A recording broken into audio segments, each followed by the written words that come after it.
प्यारे दोस्तों, क़स्बा खैबर के मौके पर एक चरवाया हजूर अक़दस सल्लल्लाहु अलैहि वसल्लम की खिदमत में हाजिर हुआ और वो यहूदियों की बकरी चराया करता था। उस चरवाए ने जब देखा कि खैबर से बाहर मुसलमानों का लश्कर पड़ाव डाले हुए है, उसके दिल में अचानक ख्याल आया कि मैं जाकर इनसे मुलाकात करूं और देखूं कि ये मुसलमान क्या कहते हैं और क्या करते हैं। चुनाचे बकरियां चराता हुआ मुसलमानों के लश्कर में पहुंचा और उसने पूछा कि तुम्हारे सरदार कहाँ हैं। सहाबा इकराम रज़ी अल्लाह तआला अन्हु ने बताया कि हमारे सरदार हजूर सल्लल्लाहु अलैहि वसल्लम उस खेमे के अंदर हैं। पहले तो उस चरवाहे को उनकी बातों पर यकीन नहीं आया। उसने सोचा कि इतने बड़े सरदार एक मामूली से खेमे के अंदर कैसे बैठ सकते हैं। उसके ज़हन में यह था कि जब आप इतने बड़े बादशाह हैं तो बहुत ही शान और शौकत और ठाट बाट के साथ रहते होंगे, लेकिन वहाँ तो खजूर के पत्तों की चटाई से बना हुआ खेमा मौजूद था। खैर, वो उस खेमे के अंदर आप सल्लल्लाहु अलैहि वसल्लम से मुलाकात के लिए दाखिल हुआ और आपसे मुलाकात की और पूछा कि आप क्या पैगाम लेकर आए हैं और किस बात की दावत देते हैं। हुज़ूर अक़दस सल्लल्लाहु अलैहि वसल्लम ने उसके सामने इस्लाम और ईमान की दावत रखी और इस्लाम का पैगाम दिया। उसने पूछा कि अगर मैं इस्लाम की दावत कबूल कर लूँ तो मेरा क्या अंजाम होगा और क्या रुतबा होगा। हुज़ूर अक़दस सल्लल्लाहु अलैहि वसल्लम ने फरमाया कि इस्लाम लाने के बाद तुम हमारे भाई बन जाओगे और हम तुम्हें गले से लगाएंगे। और इस चरवाहे ने कहा कि आप मुझसे मजाक कर रहे हैं। मैं कहाँ और आप कहाँ? मैं एक मामूली सा चरवाया हूँ, मैं एक स्याफ़ाम इंसान हूँ। मेरे बदन से बदबू आ रही है। ऐसी हालत में आप मुझे कैसे गले से लगा सकते हैं? हजूर अक़दस सल्लल्लाहु अलैहि वसल्लम ने फरमाया कि हम तुम्हें ज़रूर गले से लगाएंगे और तुम्हारे जिस्म की स्याही को अल्लाह ताला ताबानी से बदल देंगे और अल्लाह ताला तुम्हारे जिस्म से उठने वाली बदबू को खुशबू से तब्दील कर देंगे। दोस्तों, ये बात सुनकर वो फ़ौरन मुसलमान हो गया और कलमा शहादत पढ़ लिया। फिर हजूर अक़दस सल्लल्लाहु अलैहि वसल्लम से पूछा कि या रसूलुल्लाह सल्लल्लाहु अलैहि वसल्लम, अब मैं क्या करूं? आपने फरमाया कि तुम ऐसे वक्त पर ईमान लाए हो कि ना तो इस वक्त किसी नमाज का वक्त है कि तुमसे नमाज पढ़वाऊं और ना अभी रोज़ों का ज़माना है कि तुमसे रोज़े रखवाऊं। ज़कात तो तुम पर फ़र्ज नहीं है। इस वक्त तो सिर्फ एक ही इबादत हो रही है जो तलवार की छाँव में अंजाम दी जाती है, वो है जिहाद फ़ी सबीलिल्लाह।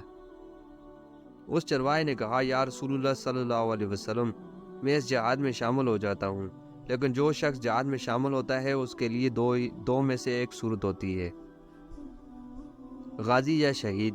तो अगर मैं इस जिहाद में शहीद हो गया तो आप मेरी कोई ज़मानत लीजिए। हुज़ूर अक़दस सल्लल्लाहु अलैहि वसल्लम ने फरमाया कि मैं इस बात की ज़मानत लेता हूँ कि अगर तुम इस जिहाद में शहीद होगे तो अल्लाह ताला तुम्हें जन्नत पे पहुँचा देंगे और तुम्हारे जिस्म की बदबू को खुशबू से तब्दील कर देंगे और तुम्हारे चेहरे की स्याही को सफ़ेदी में तब्दील फरमा देंगे। चूँकि वो चरवाया यहूदियों की बकरियाँ चराया करता था, वहाँ पहुँचा था, इसलिए हुज़ूर अक़दस सल्लल्लाहु अलैहि वसल्लम ने फरमाया कि तुम यहूदियों की जो बकरियाँ लेकर आए हो उनको जाकर वापस करो, इसलिए कि ये बकरियाँ तुम्हारे पास इमानत हैं। प्यारे दोस्तों, इससे अंदाज़ा लगाएं कि जिन लोगों के साथ जंग हो रही है, जिनका मुहासरा किया हुआ है, उनका माल गनीमत है, लेकिन चूँकि वह चरवाया बकरियाँ माहिदे पर लेकर आया था, इसलिए आप सल्लल्लाहु अलैहि वसल्लम ने हुक्म दिया कि पहले वो बकरियाँ वापस करके आओ, फिर आकर जिहाद में शामिल होना। चुनाचे उस चरवाहे ने जाकर बकरियाँ वापस की और वापस आकर जिहाद में शामिल हुआ और शहीद हो गया। जब जंग ख़त्म होगी तो हुज़ूर अक़दस सल्लल्लाहु अलैहि वसल्लम लश्कर का जायज़ा लेने गए। एक जगह आप सल्लल्लाहु अलैहि वसल्लम ने देखा कि सहाबा इकराम जमा हो बैठे हैं। आप सल्लल्लाहु अलैहि वसल्लम के करीब पहुंचे तो उनसे कहा कि क्या बात है। सहाबा इकराम रज़ी अल्लाह ताला अन्हु ने फरमाया कि ये जो लोग जंग में शहीद हो गए हैं, उनमें से एक आदमी ऐसा भी है जिसको हम में से कोई नहीं जानता। आप सल्लल्लाहु अलैहि वसल्लम ने फरमाया कि मुझे दिखाओ। जब आपने देखा तो फरमाया कि तुम इस शख्स को नहीं पहचानते, मगर मैं इस शख्स को पहचानता हूँ। ये चरवाया है और ये वो अजीब व गरीब बंदा है जिसने अल्लाह की राह में एक भी सजदा नहीं किया, और मैं इस बात की गवाही देता हूँ कि अल्लाह ताला ने सीधा इसको जन्नतुल फिरदौस में पहुँचा दिया है और मेरी आंखें देख रही हैं कि मलाइके इसको गुस्ल दे रहे हैं और इसकी स्याही सफ़ेदी में तब्दील हो गई है और इसकी बदबू खुशबू में तब्दील हो गई है। دوستوں اندازہ کیجئے اگر کچھ عرصہ پہلے اس چروائے کو موت آ جاتی تو سیدھا جہنم میں چلا جاتا، اور اب اس حالت میں موت آئی کہ ایمان لا چکا ہے اور سرکار دو عالم صلی اللہ علیہ وسلم کا غلام بن چکا ہے، تو اب اللہ تعالیٰ نے اتنا بڑا انقلاب پیدا فرما دیا۔ اس لیے فرمایا کہ کسی کو بھی حقیر مت سمجھو۔